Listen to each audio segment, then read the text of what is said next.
دوستو، خداوند کا کلام آپ تک پہنچا ہے۔ پلیز لائک اور شیئر لازمی کیجیے۔ God bless you.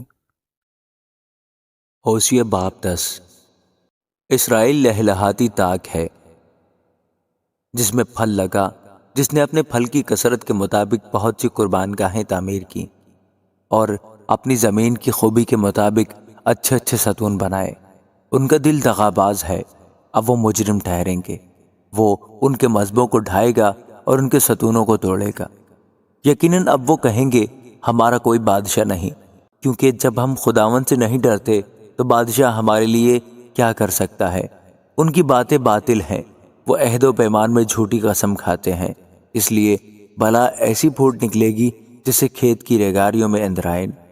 بیت اون کی بچیوں کے سبب سے سامریہ کے باشندے خوف زدہ ہوں گے، کیونکہ وہاں کے لوگ اس پر ماتم کریں گے، اور وہاں کے کاہن بھی جو اس کی گزشتہ شوقت کے سبب سے شادمان تھے، اس کو بھی اسور لے جا کر اس مخالف بادشاہ کی نظر کریں گے۔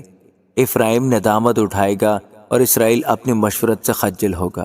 سامریہ کا بادشاہ کٹ گیا ہے، وہ پانی پر تیرتی شاخ کی مانند ہے، اور اون کے اونچے مقام جو اسرائیل کا گناہ ہے برباد کیے جائیں گے، اور ان کے مذہبوں پر کانٹے اور ان کٹارے اگیں گے۔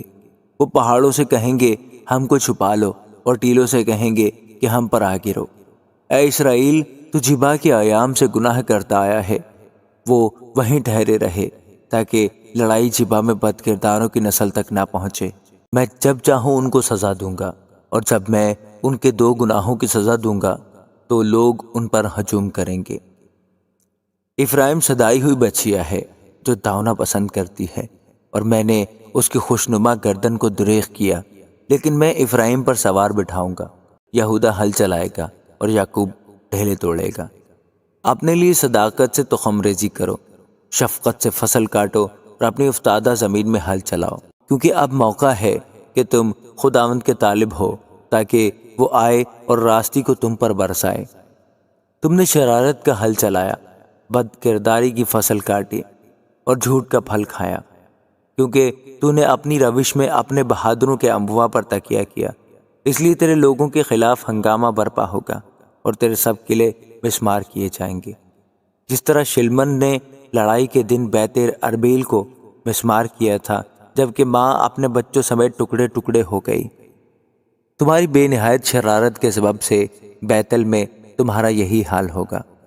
شاہ اسرائیل علی الصبا بالکل فنا ہو جائے گا۔ آمین۔